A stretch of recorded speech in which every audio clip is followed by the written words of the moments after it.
उत्तर प्रदेश की राजधानी लखनऊ में यूको गार्डन में आप हैं और आप 2 तारीख से मतलब धरना दे रहे हैं। 2 जनवरी से जी 2 जनवरी से आप धरना दे रहे हैं। सामाजिक हरिवंश त्रिपाठी का क्या ऐसा समाज के लिए करना चाहते हैं जो आज यूको गार्डन में धरने पर बैठे हुए हैं? सबसे पहले तो राम राम, राधे राधे, जय बजरंगबली। देखिए, चारों मांगे हमारी हैं, 4 मांगे हैं जो चारों इतनी सत्य हैं जैसे आप हमसे बात कर रहे हैं। और कुछ नेताओं को कुछ नेता ऐसे हैं जिनको हम मानते हैं, उनमें माननीय योगी जी हमारे मुख्यमंत्री जी हैं। अपनी भी पहचान है कि हमने भी एक संगठन में 32 साल गुजारे हैं। 500 से लेके 1 लाख के बीच में कोई घूस दलाली नहीं ली है, और ना ही मैंने कभी 1 किलो सरकारी फ्री का गेहूं लिया, ना कोई 2000 रुपए वो खेती वाले हमने और घर में नहीं लिए। अपनी भी पहचान है। और ये ऐसी मांगे हैं जिनको पूर्व मंत्री हमारे कौशल किशोर जी को हमने दिया।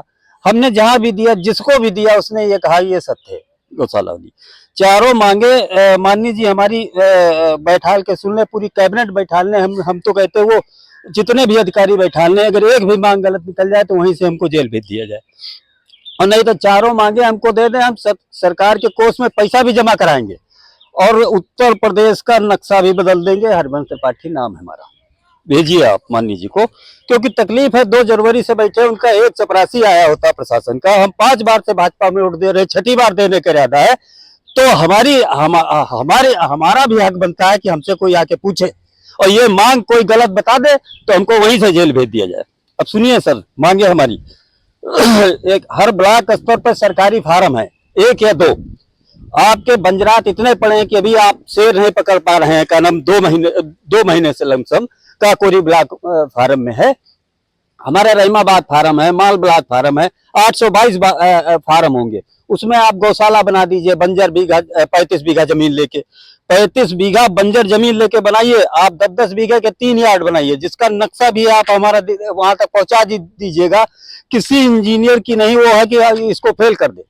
और 10-10 बीघे के 3 यार्ड बनाए जाए। गाय और बछड़ा और सांड तीनों को अलग अलग कर दिया जाए। जब तीनों को आप अलग अलग कर देंगे तो अपने यहाँ सीमन की टेक्निक इतनी बढ़िया आ गई है कि आप चाहें तो आप देसी गाय में साहीवाल का सीमन डलवाइए। अभी क्या करते हैं, अभी आप 900 रुपए देते हैं और ले जाइए आप पालिए जाके। गाँव में किसानों को दिया जाता है, और किसान क्या करता है, 900 रुपए ले जाके वो 900 रुपए महीना लेता है, दूध लेता है। उसके बाद में जब वो बच्चा बड़ा हो जाता है, उसके साथ में गाय को भी छोड़ देता है। फिर ये सिलसिला परमानेंट चलता ही रहेगा। हरिवंश त्रिपाठी हमेशा सामाजिक कार्य को जिस तरीके से लेके अपने कार्य को तत्परता से रहते हैं, जी, और समाज के बड़े अधिकारी जो बने हुए हैं, अधिकारी, जिला अधिकारी, मुख्यमंत्री तक के सारे लोगों को आप ये बात बता चुके। कहीं पर क्या ऐसी कमी आ रही है, किस जगह कमी आ रही है जो सरकार आपके इतने अच्छे प्रस्ताव को मान नहीं रही है? ये दरअसल कोई अधिकारी आए तो यहाँ किसी को भेजे तो हम तो कहते कैबिनेट बैठा लें। हम पहले भी बोल चुके हैं कि इसको कोई गलत नहीं सिद्ध कर सकता। पूरी बात आप एक एक्यूरेट उससे सुनते जाइएगा। साहीवाल से बछिया बनवा लीजिए आप, और टेक्निक अपने यहाँ की अच्छी है। बाकी मान लो 30 बीघे, 1 बीघे में आप दूध देने वाली और बच्चा देने वाली गाय का 1 यार्ड बना दीजिए, और 1 बीघे का 1 यार्ड हमारा कम से कम वहां से 500 मीटर दूर बनाया जाए, जिससे मृत गौवंश वहां पर डाले जा सके। अब क्या है कि हमारे माननीय मुख्यमंत्री जी तो बहुत बड़े हमदर्द हैं गायों के, लेकिन समस्या उनके पास तक हमारी बात पहुंच नहीं पा रही। और ये गौहत्या हम होने नहीं देंगे जब तक हम 2 तारीख से बैठे। पूरी ठंडक काट दी, और हम पूरा यही यहाँ जब तक ये मांग पूरी नहीं करा लेंगे तब तक जाएंगे भी नहीं। हम जितने दिन भी बैठना पड़े इसमें। तो ये इसमें ये होता है कि जैसे आपने इससे दूध पूरा होने लगेगा। किसान क्या होता है कि रात भर खेत बचाता है, सुबह हुआ पता लगा उसमें 2 घंटे सो गया, उसने उतने में खेत चर गया। किसान अगर उसका बच भी गया तो वो किसान अगर खाली होगा, ये जानवर वहां नहीं होंगे, तो वो कहीं मजदूरी जाएगा, 500 रुपए पाएगा, उससे वो साबुन तेल खरीदेगा। भाई जीडीपी किसान से ही तो बढ़ती है, और कि जब किसान ही उस तकलीफ में है तो आपके गौरक्षक होने से क्या मतलब है? नहीं, किसान से ही सारी जीडीपी भी बढ़ रही है, जी, किसान जी। के लिए सरकार कहती भी है। जी। और क्या ऐसी मतलब दिक्कतें जो आ रही हैं, क्यों अधिकारी आपकी बात नहीं सुन रहे हैं? अधिकारी के पास आप जाते हैं, देखिए अधिकारी आपकी बात को नेगलेक्ट कर देता है, कहता है नहीं इसमें ठीक है मैं देखता हूँ। देखने की प्रक्रिया बहुत दिनों से चल रही है और देखता ही रह रहा है। आज आपको यूको गार्डन में भी बैठना पड़ रहा है। नहीं, हम बैठे, दरअसल अधिकारी का क्या है, वो उसे वो स्क्रीनिंग करते हैं, पढ़ते नहीं है। हम कहते पढ़ के हम हमारे सामने इसमें गलती निकालें, वो स्क्रीनिंग कैसे करते हैं? स्क्रीनिंग से थोड़ी उसमें समझ में आ जाएगा। हमने भी 61 साल अपनी उम्र बिताई है, इसमें भी इसको जब तक आप 2 बार में नहीं पढ़ेंगे तब तक आपकी समझ में नहीं आएगा नंबरदार। और ये जैसे आप क्या है, 100 रुपए का सेब ले गए और किसी गौशाला में मरती हुई गाय के बगल में बैठ गए, 100 रुपए वाले तो गौरक्षक बने हैं। हमको बड़ा अफसोस है कि हम यहाँ बैठे हैं और लोग गाय माता कहते हैं, गौरक्षक बनते हैं, और हम आज तक यहाँ हमसे कोई पूछने नहीं आया कि किस लिए बैठे हैं आप। और इसमें बताया ना कि दूध भी पूरा होने लगेगा। आपने बुलंदशहर में दूध पकड़ा, खोया पकड़ा, सब कुछ गंदा वाला पकड़ा, पकड़ के बंद कर दिया उसको। उसके बाद आपने क्या किया? उसके बाद का ये प्रोजेक्ट है, दूध पूरा होने लगेगा, 3 साल के अंदर दूध पूरा होने लगेगा अगर ये गौशाला बनवा दी जाए। अरे तो तमाम धर्म के लोग हैं, लोग गौशाला के फंड पे, गौशाला के नाम पे, गौशाला की सेवा के लिए तमाम पैसे ले रहे हैं, तमाम व्यवस्थाएं ले रहे हैं। और गौशाला के नाम पे लोग कह रहे हैं कि हमारे इतने में गौशाला खोले हैं। तमाम सरकार से तो फंडिंग हो ही रही है। हम तो कहते हैं माननीय जी अगर ये एक गौशाला बना दे, जो साधु संतों की भी मांग है, गायों की रक्षा होनी चाहिए, कुंभ से आवाज उठ रही है। हम तो कहते हैं माननीय जी अगर ये गौशाला बना देंगे और खुद अगर उद्घाटन करने गए तो मुझे यकीन है कि वो ये कह के आएंगे कि ये तो हमने दूसरा महाकुंभ कर दिया। इतना सुंदर और बहुत पैसे का नहीं भाई, सरकारी फार्म है, उसमें 35 बीघा जमीन तो बंजरात, हजारों बीघे फार्म है ना, उसमें 35 बीघा जमीन निकालने में क्या दिक्कत है? 3-3.5 हजार में पूरा टीन सेट पड़ जाएगा। एक मान लीजिए मंत्री जी हैं, पता नहीं, अब उन्होंने कह दिया, हमको तो बड़ा तकलीफ हुई कि बताइए, वो बोल रहे हैं कि तिरपाल बांध दिया जाए। उनसे हम चाहते हैं कि वो हमारे पास आए, हम 100-200 गौशाला में निरीक्षण करें, चल के देखें तो कहाँ पे वो तिरपाल बंधेगा। और इस तरह मजाक नहीं होना चाहिए। नहीं, आप तो कौशल किशोर जी के पास भी गए थे जी, और आप लगातार सबसे संपर्क कर रहे हैं जी। आपकी कोई सुन नहीं रहा है। मैं देख रहा हूं लगातार आप 2 जनवरी से धरने पे बैठे हुए हैं और 2 जनवरी से लेके अभी तक भाजपा के चाहे किसी भी नेता के पास आप गए, चाहे जो भी अधिकारी हैं, यहाँ तक कि आपको कोई एक विभाग का, सरकारी विभाग का कोई भी अधिकारी, आला अधिकारी आया नहीं पूछने कि समाज सेवी हरिवंश त्रिपाठी आखिर क्यों बैठे हुए हैं, क्या उनकी समस्या है और समस्या का समाधान कैसे हो, इसके लिए आपसे कोई विशेष चर्चा नहीं हुई। नहीं, हमसे किसी से चर्चा नहीं हुई। हम जब लेटर देने गए थे, माननीय ये हमारी महोदया जी डीसीपी हजरतगंज, डीसीपी अपने पूर्वी, तो इन्होंने भी तारीफ की थी। आज तक जिसको ये लेटर दिया, जिसको ये बताया है इस तरह प्रोजेक्ट, उसने हर किसी ने ये तारीफ की कि ये अच्छा काम है, लेकिन करता कोई नहीं। हम तो अभी 2 बार से पाठक जी के यहाँ जा रहे हैं, उनके यहाँ भी लेटर दिया है। अब वो क्या बताए, कोई पढ़ता नहीं है, बस पढ़ के हमको हमारे सामने ये कह दे गलत है, हम अपने घर चले जाएंगे। हम भी तो 2 महीने से बैठे हुए हैं। ये गौशाला का जब आप माननीय ब्रजेश पाठक जी के पास गए तो उन्होंने क्या कहा आपसे, क्या आश्वासन दिया? उन्होंने वो बोल दिया कि उनके कौन से मंत्री हैं वो जो आते हैं पशुपालन में, वो वाला उनको भेज देंगे। तो ये जाने वाला ऊपर, ये माननीय जी से नीचे तो कोई कर ही नहीं सकता। अभी जब कोई पढ़े इसको तब वो बताए कि इसमें, हाँ ये बताए ना गलती क्या है। अभी इतना पैसा जा रहा है, इतना पैसा कोस निकल रहा है। हम तो कहते हैं इस समय सत्र चल रहा है, हमको सत्र में बुला लिया जाए और सत्र में खड़े होकर हमसे बात कराई जाए, और हम ये इसको कोई गलत नहीं कह सकते, क्योंकि आज तक किसी ने इसको गलत कहा ही नहीं। अब शासन तक, सरकार तक, हम माननीय जी तक कैसे पहुंचाएं? ये ठाकुर साहब आप पहुंचाइए। आप भी तो अगर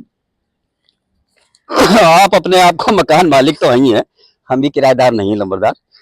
और दूसरी मांग हमारी यह है, ट्रकों की ओवरलोडिंग खत्म करने हेतु पूर्व मुख्यमंत्री श्री राजनाथ सिंह जी ने गोल्डन कार्ड बनवाया था 2000 रुपए का, और आप 4000 का इसका बना दीजिए, आपके तुम्हारे आरटीओ का कह लीजिए या परिवहन का कह लीजिए, और 2000 का खनिज का, 6000 रुपए बना दीजिए। एक जिला निकलने में एक गाड़ी को कम से कम 8 से 10 हजार रुपए खर्च करने पड़ते हैं भाई। और आप समस्या यह है कि चीन और जापान में आपकी लड़कियां गाड़ी चला रही, हमारे यहाँ आदमी नहीं चलवा पा रहे हैं, ना चला पा रहे हैं। एक ट्रांसपोर्ट से हमारे पास अभी है, उसमें उसने डाला था कि अब गाड़ियां कुछ दिन के लिए लेना बंद कर देंगे। तो इस तरह जीडीपी गाड़ियों से तो बढ़ती है भाई। अगर ट्रक कौन सी कार लेके आएगी दार्जिलिंग से चाय? चाय तो आपने सुबह अगर उठ के पी होगी तो केवल मोटर की मेहरबानी से, और मोटर ही खत्म कर दी जाएंगी, मोटर के साथ अन्याय होगा तो कैसे काम चलेगा? किसी एक चौराहे से निकलने के लिए वो पैसा खर्च हो रहा।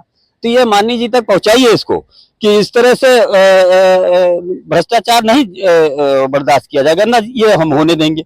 अब ये आ गया रोड के एक्सीडेंट, हर तहसील स्तर पर एसडीएम साहब की जवाबदेही में या तो वो जेसीबी रखवाई जाए या ये नरेगा से काम करवाया जाए। नरेगा अब क्या होता है, नरेगा से उसको पैसे निकलवाना होता है, वो क्या करता है, खेतों के मेड़े बनाता है। अरे मेड़े बनाने से क्या फायदा, 90% सड़कों की पटरियां गायब हैं, पटरी के बगल में घास खड़ी है। आप घास को हमारे पास मोबाइल में पड़े हैं, कई हम आपको वीडियो दिखा देंगे कि वो जो पटरी है, पटरी के बगल में आपको ये दिखाई नहीं पड़ सकता कि पुलिया है या आपका क्या नाम किलोमीटर गड़ा है या तालाब है।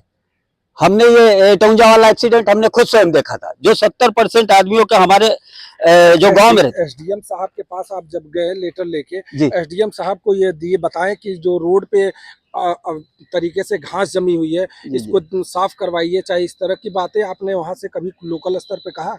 नहीं, ये लोकल स्तर पे काम भी नहीं है। हम एसडीएम साहब को एक डीएम साहब को दिए थे, डीएम साहब ने हमारा एसडीएम साहब को आदेश कर दिया था। एसडीएम साहब ने कहा हमारे इसमें नहीं आता, हमारे बस में नहीं है, ये ऊपर जाएगा। क्योंकि हम डीएम साहब से तो 2 बार मिले थे। अब इसमें जैसे हम अब क्या हुआ, 4 लेन NH 3 लेन किसी भी सड़क पे आप जाके देख लीजिए, 90% पटरियां गायब हैं। और पटरी से ये होता है कि आप जैसे आप कार से जा रहे हैं, आपको किसी रोडवेज वाले ने ओवरटेक किया तो आपको किनारे जाना पड़ेगा। किनारे जाएंगे, किनारे पता है तालाब है कि किलोमीटर गड़ा है कि पुलिया है उस घास में। और ज्यादातर ये 3 लाइन पे समस्या है, मोड़ पे दिखता नहीं है, मोड़ मुड़ने पर दिखता नहीं, तो वो एक्सीडेंट हो जाता है। तो इसमें ये प्रोग्राम अगर ये पटरियां साफ करा दी जाए और क्या नाम किनारा पटरी बंधवा दी जाए तो 30 से 40% गाय से, गोवंश से और इससे एक्सीडेंट कम हो जाएंगे। और इसमें ये 60 से 70% जैसे माननीय जी ने इसको सब लोगों ने उठा दिया। माननीय जी ने क्या किया, आदेश कर दिया कि वो ट्रैक्टर पे सवारी ले जाना। अब मान लो वहां बड़े आदमी है, आपके पास ट्रैक्टर, हम आपसे 2-3 बीघे की जोतियां आपसे जुतवाते हैं, फर्ज करो आप मेरे घर में मेल किसी मुंडन हुआ, कुछ भी हुआ, तो आपने अपना ट्रैक्टर दे दिया, डीजल पे चले जाओ। उसमें क्या होता है, लास्ट 10-15 किलोमीटर हमारे घाट पे कहीं ना कहीं ले जाना होता था कि आपने हमदर्दी में दे दिया कि भाई ले जाओ, डीजल ड्राइवर को दे देना, अपना लेके चले जाओ। हम लोगों की लाश और मेला और मुंडली 70% जनता गाँव में रहती है। इस ये कोई मतलब इसका आदेश से मतलब थोड़ी। एक्सीडेंट अगर ट्रैक्टर से हुआ था तो बसों में एक्सीडेंट होता, बसें भी बंद हो जाएंगी। भाई ये 60 से 70% जनता का प्रिय साधन है, आप बताइए। अब उसमें क्या होता है कि क्या नाम वो नहीं जा सकता है, तो हमको अब लखनऊ आना पड़ेगा इसके लिए कि एक लाश गाड़ी लेने के लिए, तो कन्वेंस 10,000 रुपए ज्यादा, 15,000 रुपए पड़ जाएगा। तो ये हम माननीय जी से आग्रह है कि इस ये आदेश का आदेश वापस हो। उत्तर प्रदेश सरकार से आप हमेशा मांग करते आ रहे हैं और अपनी मांगों को आप रख रहे हैं। आप उत्तर प्रदेश सरकार से क्या कहना चाह रहे हैं और क्या आपकी अपेक्षाएं हैं? हमारी माननीय जी तक बात पहुंचा दीजिए। अगर वो चाहें स्वयं या अपने कितने भी कैबिनेट में बैठा ले, अपनी कैबिनेट में हमारी वार्ता करा दें। अगर इसमें से कोई मांग गलत हो तो मेरे द्वारा कही गई 5 मिनट 10 मिनट उनका जितना टाइम खर्च हुआ हो उसके 10 गुने ज्यादा हमको जेल भेज दिया जाए। वरना अगर ये सब सत्य है मांगे तो ये मांगे पूरी कर दी जाए। और चौथी मांग आप देख लीजिए, ये जो चौथी मांग तो खैर वो तो एक ये भी भ्रष्टाचार में आता है। ये एक्सिस बैंक का है। एक्सिस बैंक में क्या हुआ कि हमारा खाता ठीक था, हमारे पास एक मोटर भी है, हम जमीनी हकीकत है ये सब हम तब बता रहे हैं, तब बात कर रहे हैं इसमें। और ये हमारे क्या नाम है, हमने लखनऊ से ये अपर जिला अधिकारी से एक आदेश करवाया जांच का।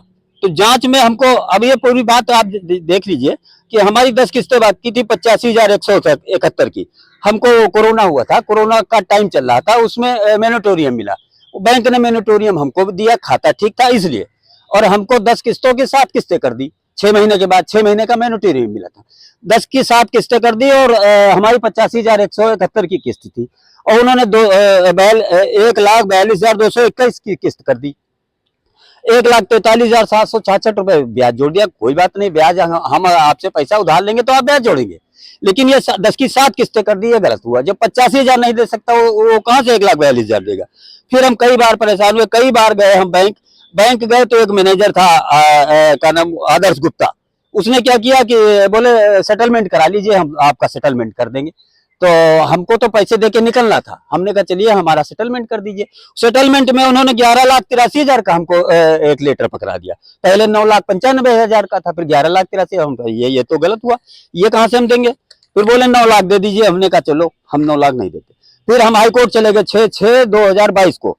हमको 18/7/2022 को हमको न्याय मिल गया। 17 की 15 किस्त 7 की हमको 15 किस्तें कर दी गई और हमारा फिर ब्याज जोड़ा गया। भाई हमको 9,95,476 रुपए देना था, उस पे हमको 43,700 बैंक ने अपना जोड़ के दिया होगा। 10,39,254 रुपए हमने 10,39,300 रुपए एक्यूरेट टाइम पर जमा कर दिया।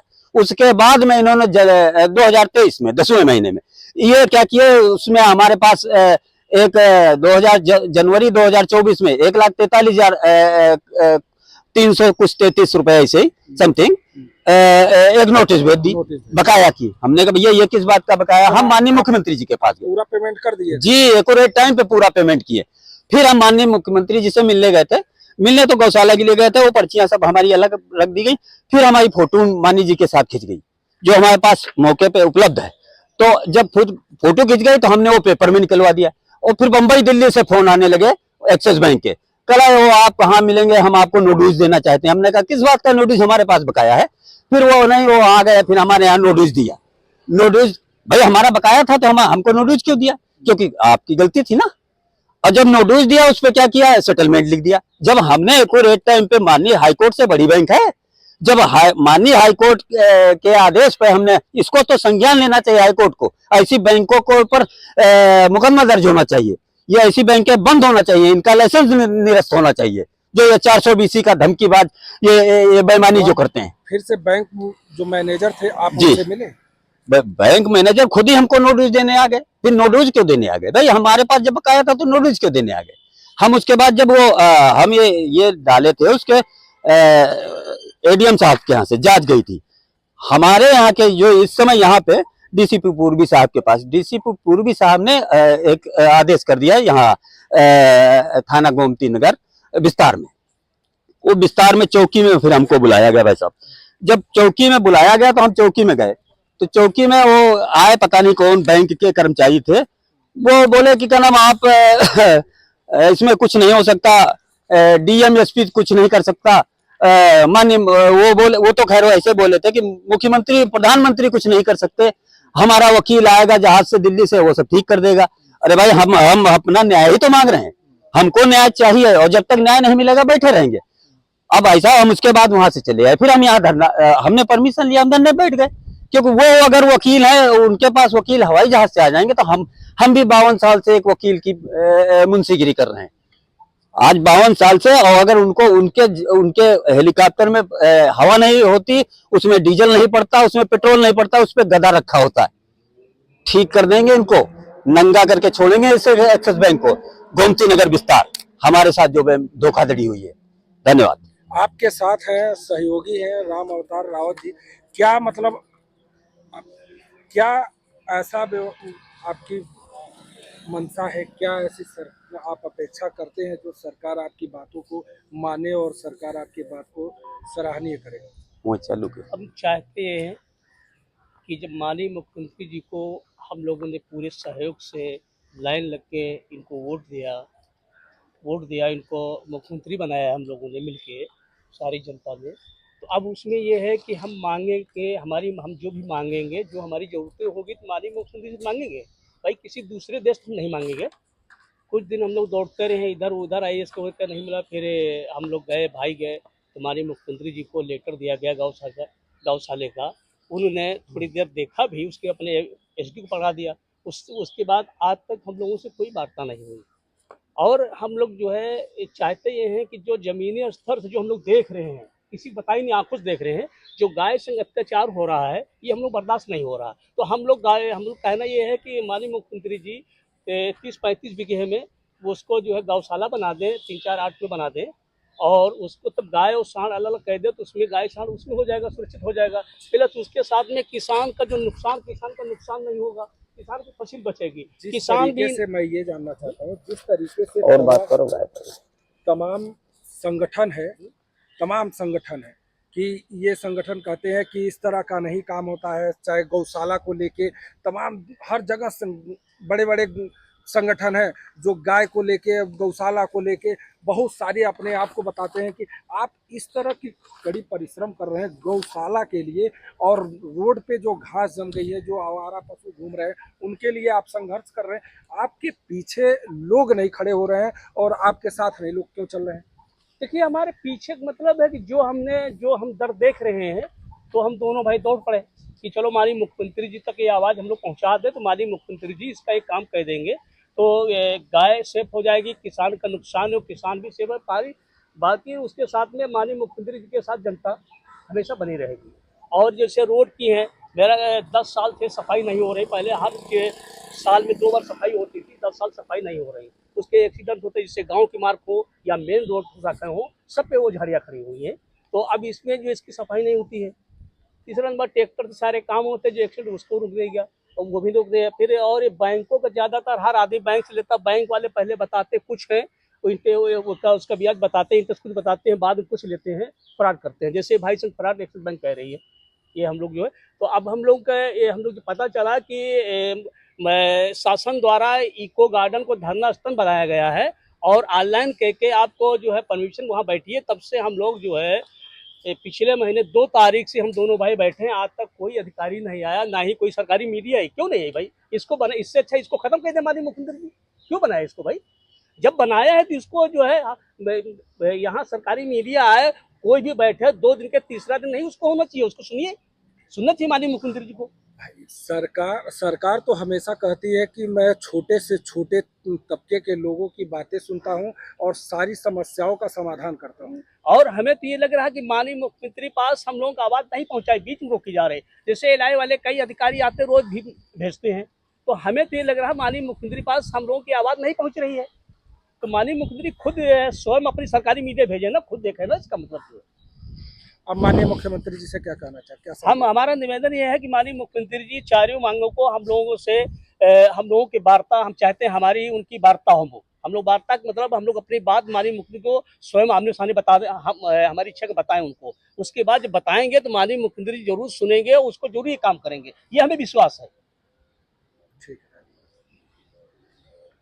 Like, comment, and subscribe.